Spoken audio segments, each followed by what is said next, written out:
Welcome back. I'm so glad that you're here because that means that you're a leader and you're interested in learning all the skills you need to manage the complex workforce challenges of leading healthcare workers. And today we're going to discuss why, as leaders, you must create a culture of we are in it together.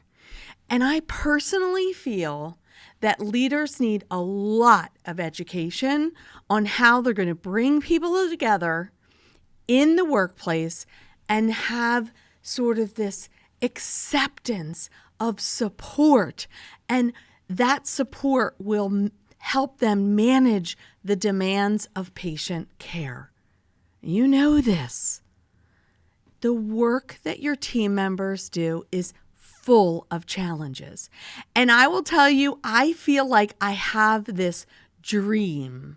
I think it's more of a vision, but it's this idea that we as leaders are going to help the people come together and work side by side, doing the thing that they were destined to do, which is helping one another. And they're not just focused on their assignments, but they're getting to feel what it's like to be part of something that is bigger than themselves, a team. And I will tell you, when I think of all of this work, I think of all the things that we are not going to fix today when it comes to leadership. You know, all those challenges in healthcare. What we're going to focus on is the things that you as a leader can do to bring this vision forward. Now, first, I want you to understand that there are so many factors that affect our ability as leaders to really create strong teams. That is paramount to this discussion. Number one, and you know this, I'm not telling you anything you don't know, it is challenging to provide care to people in a healthcare setting. So in this day and age, when we're not seeing people at their best, we're not seeing them at their best. So they're coming into our workplaces. Our teams are trying to care for them. They're not well, they're not at their best, and they're not treating your team members at their best.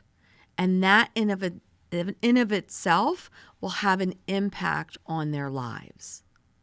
You know that. It spills out everywhere in your healthcare settings. And number two, team formation doesn't happen without intention. I feel like I could give so much education on this topic. It must be directed by you as the leader. As much as we want to wish and hope that people are going to come together naturally and organically, it doesn't happen without the direction of leaders. And research shows this. And I think about the times in my leadership career where I studied this. I love Bruce Tuckman's model of team formation. I love it. I think, it dates back to the late 60s when he came out with this idea.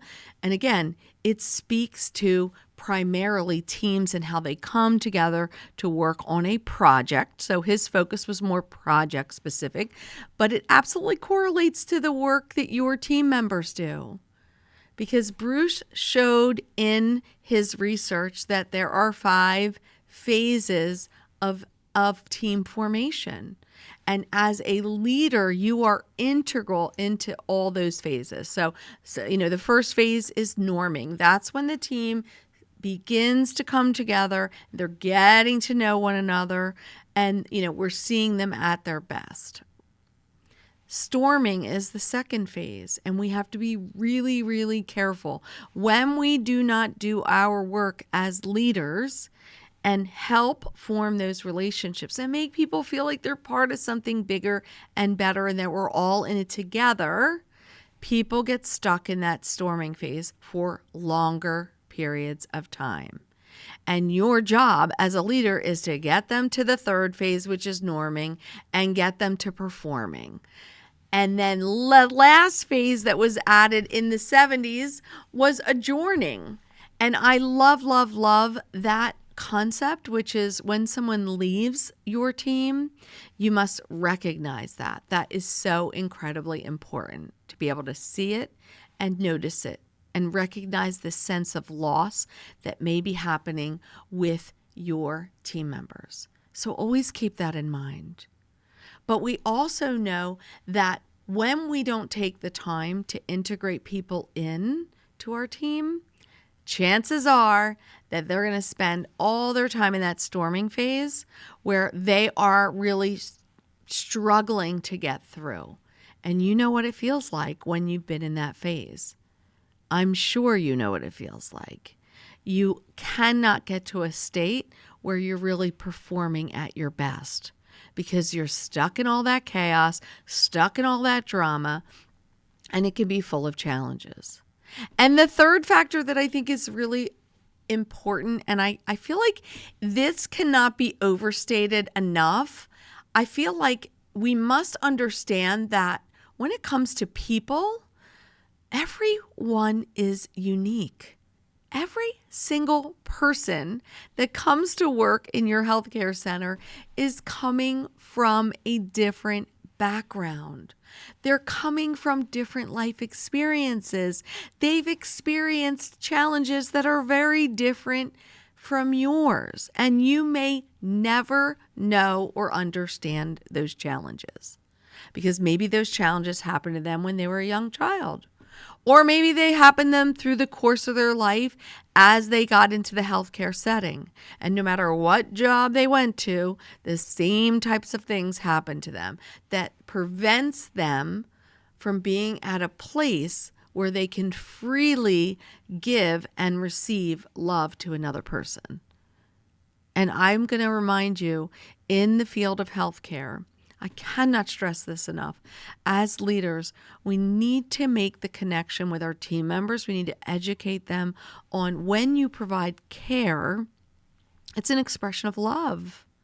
You're doing this to someone that's a perfect stranger because every single human being that's on this earth deserves to receive care that is full of dignity and respect to that individual. I mean, it doesn't come with this idea that only these groups of people get care and these groups do not. No, we're caregivers. We provide care to everyone. And you want your team members to work from a place where their North Star is really compassion and empathy together. And I am sharing this with you because I want you to remember and always remember this.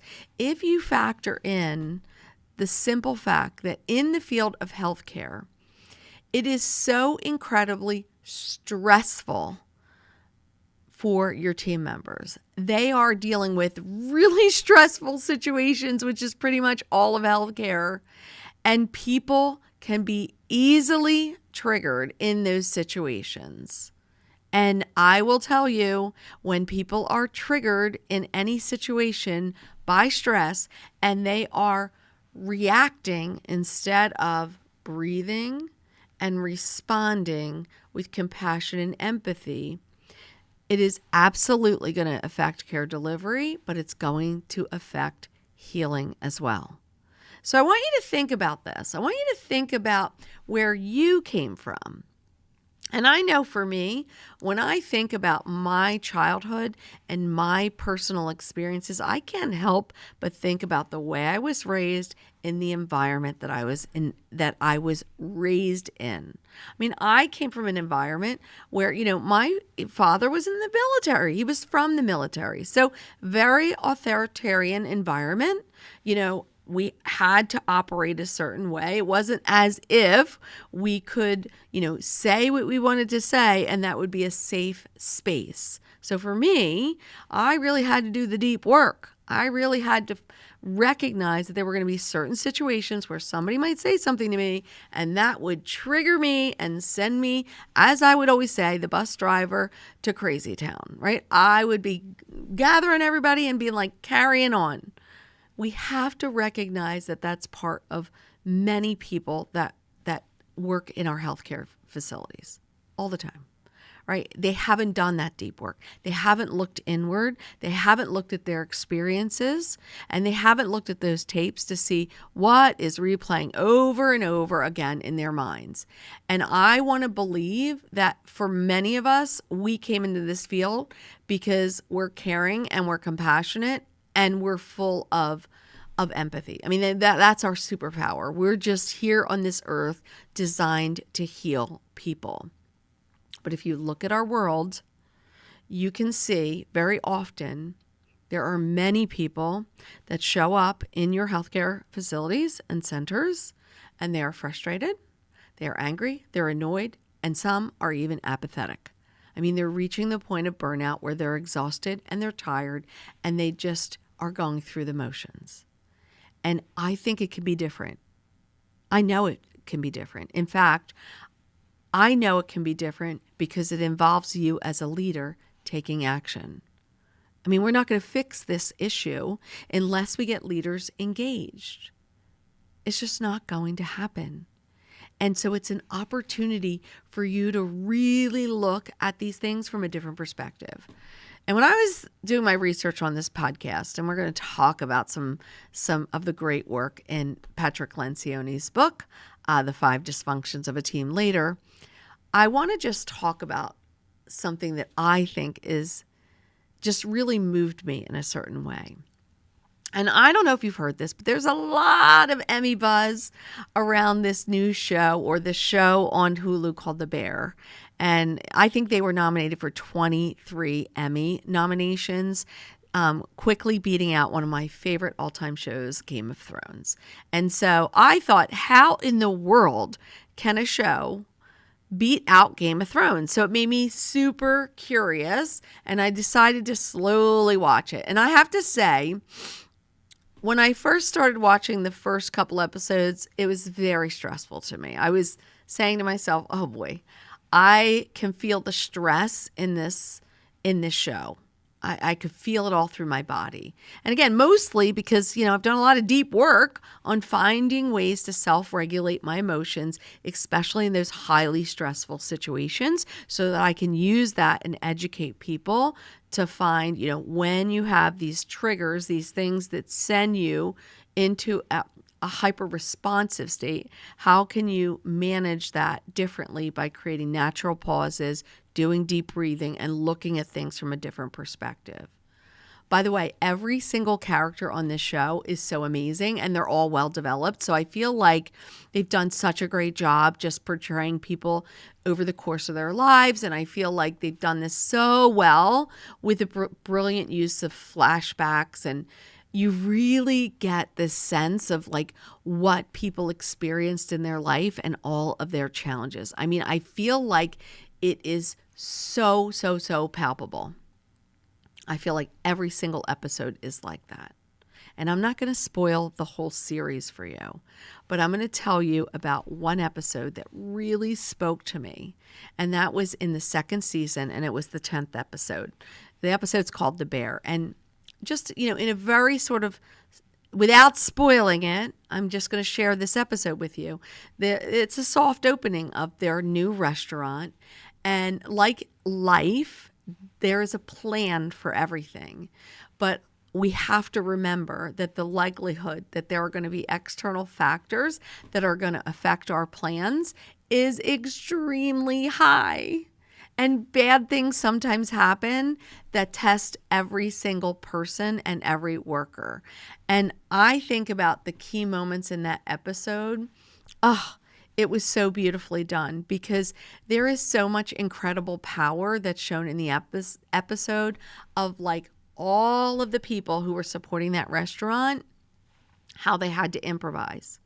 And the power behind like this ability to improvise in real time when you recognize, the plan is off the rails.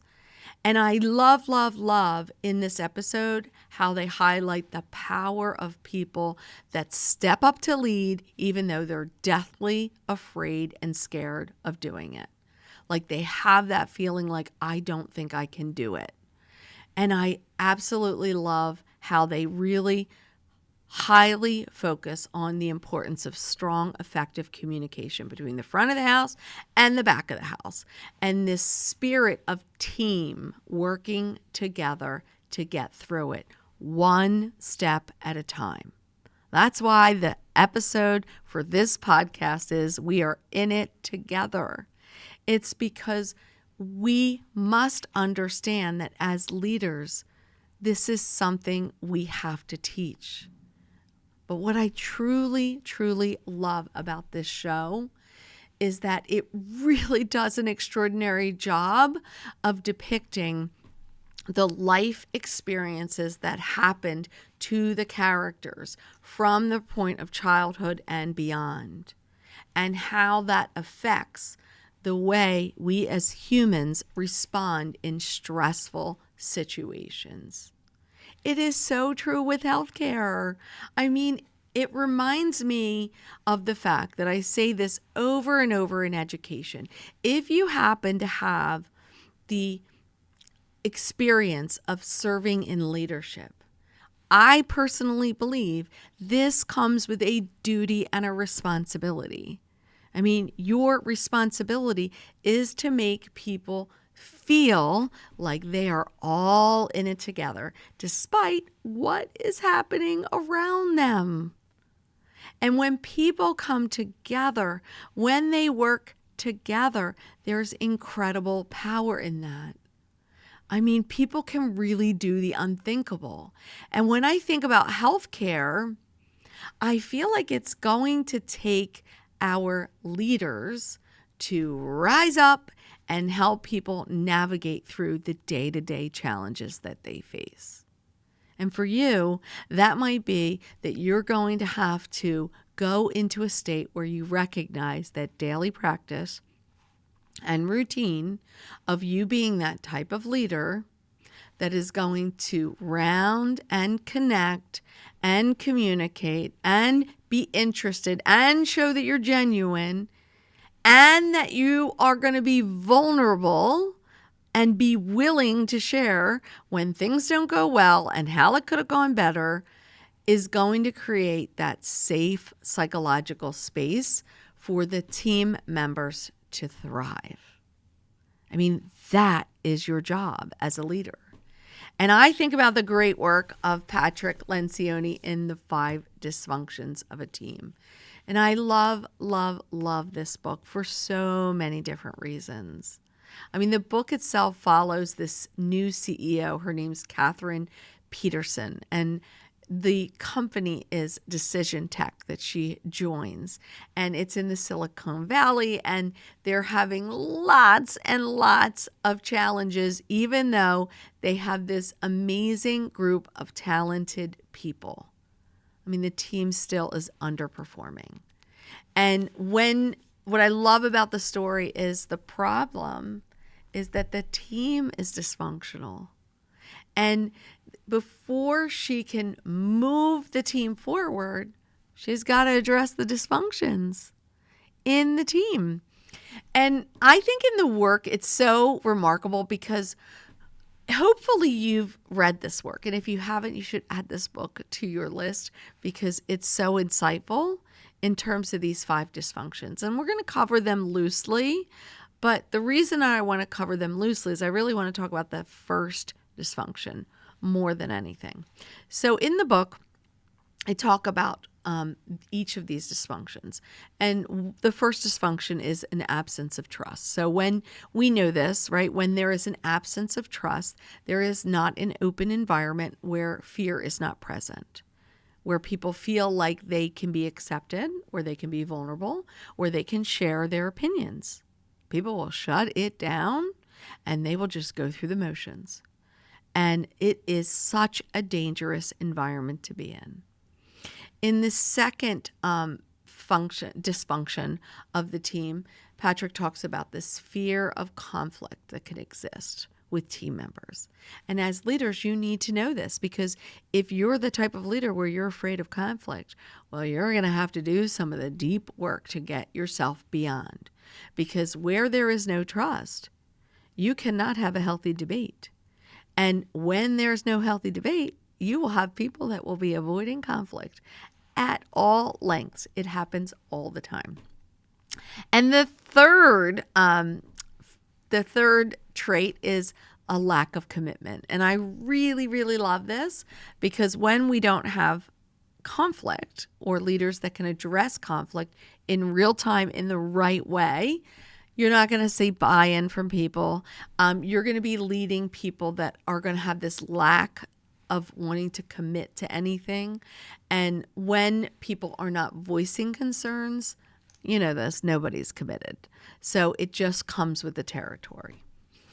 The fourth dysfunction of a team is avoidance of accountability. And this is a real hard one for so many people because I feel like learning this or teaching this, like how do you hold staff accountable, to me is very, very simplistic.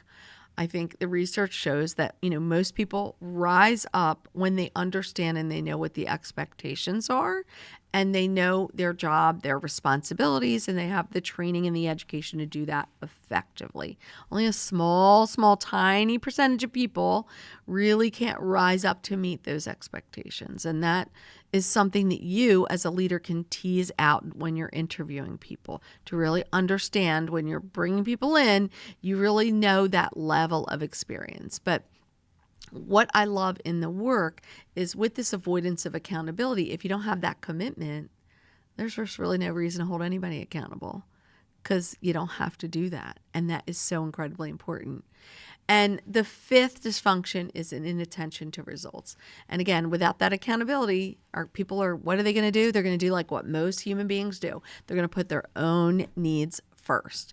And that in healthcare is going to lead to poor outcomes. It's absolutely going to lead to failures. And I think the reason why I want to share these 5 dysfunctions is I think it's really important just to understand this in the context of bringing people together to form team. And so Patrick does a really good job in the book. On page 187, he really explains that these 5 dysfunctions, he says, first, genuine teamwork in most organizations remains as elusive as it's ever been. Second, organizations fail to achieve teamwork because they unknowingly fall prey to 5 natural but dangerous pitfalls, which I call the 5 dysfunctions of a team.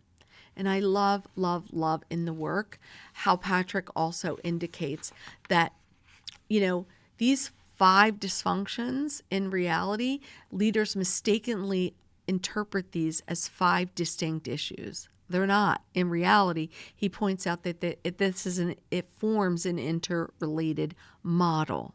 So again, great book. If you've never read it, it's so important. But I want to focus on this absence of trust as one of those characteristics because it absolutely 100% affects the ability of your teams to come together and to embrace a mindset of we are all in this together. Again, this comes from leaders, right? Leaders are the ones that really create the conditions for people to thrive or just survive.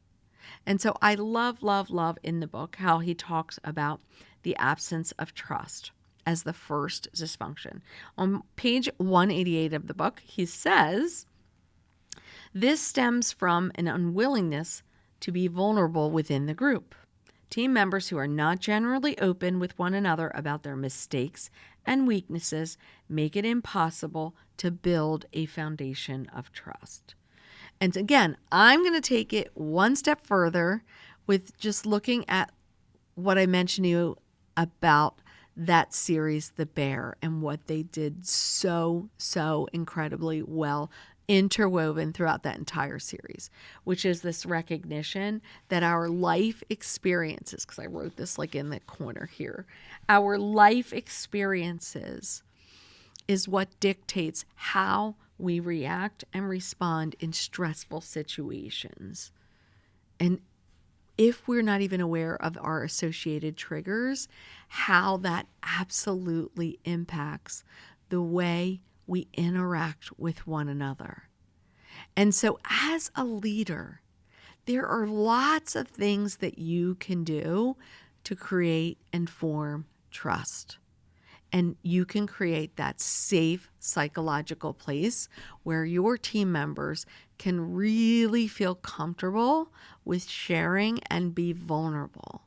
And I will tell you, this is where exemplary leaders really just thrive, because if you're that type of leader and you can do this with everyone and not just your favorites, then you're going to see the benefits of this in your workforce. And so I wanted to share one of the exercises. There's lots of exercise and team assessments that you can use in his work. I think it's pretty remarkable. But on page 198 of the book, Patrick does this really great job just talking at a very high level about one of the exercises that he recommends for you to form these relationships with people, to build that trust so that you then can create the culture where everybody's in it all together. And he gives you several examples. Listen, you're always going to hear me say, if you're going to do an exercise like this with a team of people, there's some pre-work that you've got to do. You can't just roll in on a Monday and be like, team, we're doing an exercise, and this is called personal histories, because it's going to land like the Hindenburg. It's going to land flat. Part of some of this, again, is looking inward. So if you're that type of person where you struggle with helping to form those trustful relationships and you feel like you have more work to do, right, to get people to look up to you and say like, oh, I'm so thankful I work for that person. They're extraordinary. They really create the environment that no matter what's going on, they bring us all together in those highly stressful situations. We all work as one team. We work together, everybody doing what they know they need to do. So that is very, very important, that pre-work. So you're not going to roll in and going to do this on Monday, but some of this will be, again, you looking inward and thinking about what's the best strategy for you with your teams. And for some of you, this will be a very easy exercise. You'll be able to look at your team and be able to say, you know what, I think if I just, let everybody know from a state of vulnerability, like I'm really interested in us building an environment and a culture where we're all together. We're all working as one. Like we're all working together. And I recognize as your leader, we have some work to do. And me in particular, I have some work to do in guiding that in a place, because I recognize for that to happen, you're going to need to have a trustful relationship with one another and amongst one another, like with me and with everybody else. And we've got some work to do. So I really want us to work on team building. I really want us to really create that vision of where we're all working together to support one another. And again, call me crazy, but this is sort of my dream for healthcare, is that leaders will step up and see that this is an opportunity for you to help transform the workforce, to get them to look at things differently, to get them to see that there's incredible power in working together. But that is not going to happen if they're working alone in a silo. It needs to be directed by leaders who care about them. And this is where the deep work happens, people, because as a leader, if you're that person and you're unwilling to see that your job is to lead a team of people and their job is to care for people, and the way you interact with those people, if it's not from a place of caring, you're probably not going to have really good caring and compassionate outcomes, because you're not role modeling those behaviors in the way you interact. And that is absolutely critical. So I love, love, love this exercise in the book on page 198 called the Personal Histories Exercise. And again, lots of examples. I will tell you, I'm going to share with you like the 3 favorite questions that I like to use. There's so many questions you could create around this. It really takes you really knowing your organization and knowing what's going to work best. Because when I facilitated this exercise, and I did this years ago, but it's still relevant as of today. If I wanted to do it today, I could still do it today. But when you facilitate this, you absolutely could ask these 3 questions and ask people to self-reflect. So the first question that I love to ask people is, where did you grow up? And I think this is just so important, because The truth is, in healthcare, as a leader, you're leading a multicultural, multi-generational workforce. Those teams that you are leading, if you better understand where people came and where they came from, whether it was down the street or around the globe, that's going to help you understand where a person grew up. And people will do all kinds of things. They'll share extensively, or they might just say, I grew up in Levittown, Pennsylvania, right? And probably your local people will probably just do that. They'll share locally where they were. But other people will provide more, saying, I grew up on a farm, or I grew up here. You're going to see that happen. The second question that I always love to kind of highlight, and I wrote down here in the corner, is what hobbies or interests did you have growing up? I love that, because why? We know from the research, if you're trying to build teams and you're trying to build people together, it's really going to be coming from a place where you help people see where's the commonality between us. Like, what do we have in common?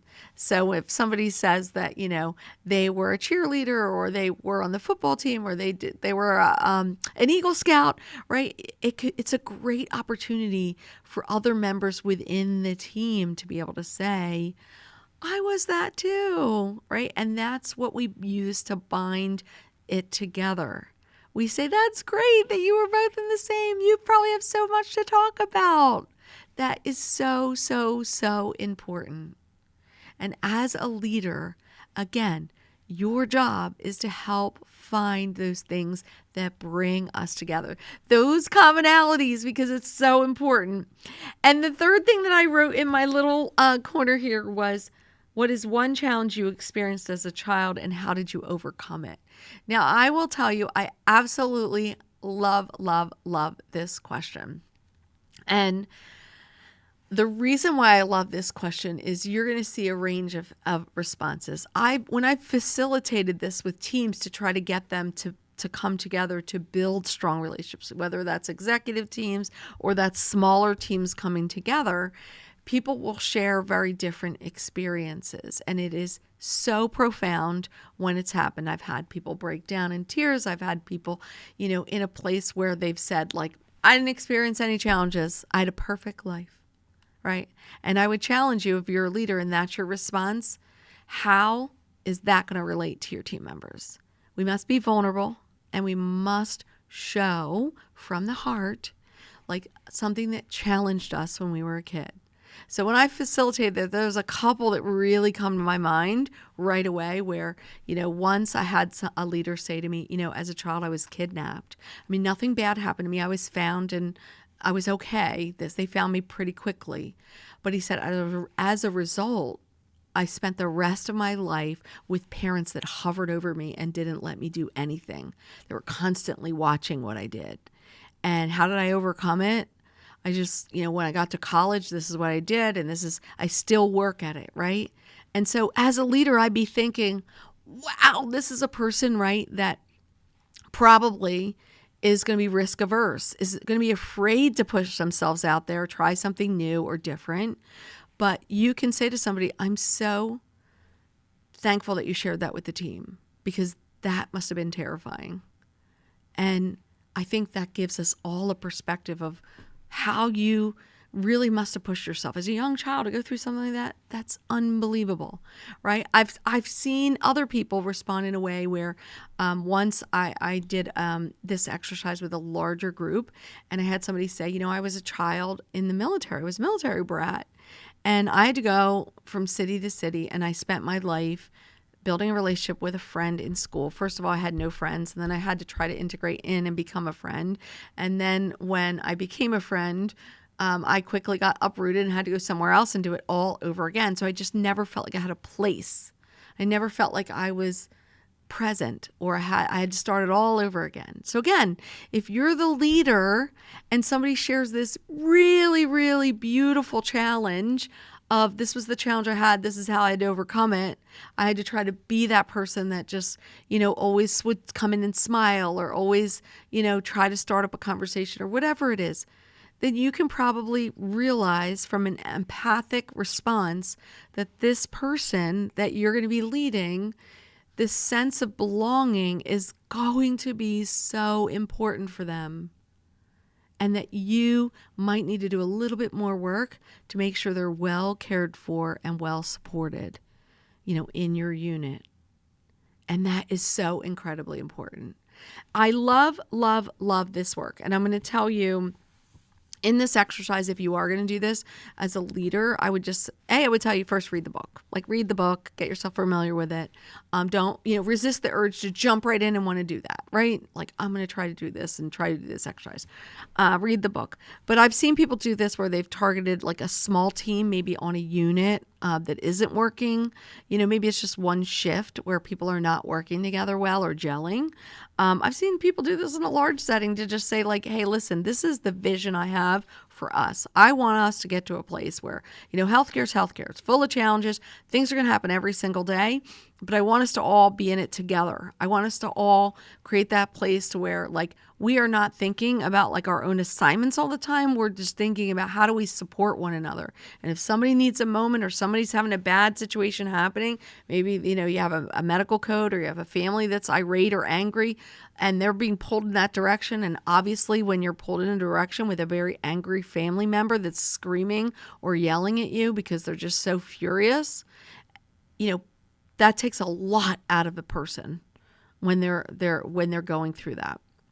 And again, creating that environment where there's psychological safety, where people feel really safe and secure, is a great place for you to start, because you can create those conditions where people just feel when I come to work, I know that we're in it together, because why? My leader has done the work and really created those conditions. Now, why is that important when it comes to healthcare and the work that we all do? Again, I'm going to remind you, the work that we do is we expect our team members to operate from a place where they have an empathic response, where they show compassion regardless of what's happening around them. And for them to do that, they have to understand one another. That you have to understand the people that you serve. You have to understand how you can better support them by getting a glimpse as to what's happening in their world. And before you dismiss this idea altogether, because believe me, I know there's a lot of people out there that are this is too woo-woo for me, I'm going to remind you that when you assume responsibility as a leader of people, you assume responsibility for leading the people. And that true leadership comes from your desire to want to help support your team members, to help drive them forward to be the best version of them. You want them to take this superpower, this gift that they have been given, and you want them to practice it in such a way under any condition that they can thrive instead of survive. You want them to learn how to come back tomorrow and do it all over again. And the only way that's going to happen is going to be from leaders who create those conditions that we are in it together. And that's going to make them want to be there. Listen, I hope you took something from this podcast, and I hope you made it real. I hope you took something from this podcast, and I hope it makes you think about your teams in a different way. And I hope you're compelled to want to go back to the drawing board and bring your teams together and create that environment where we are all in it together, no matter what happens. I hope you join me for a future podcast. Thank you, everyone, and have a great day.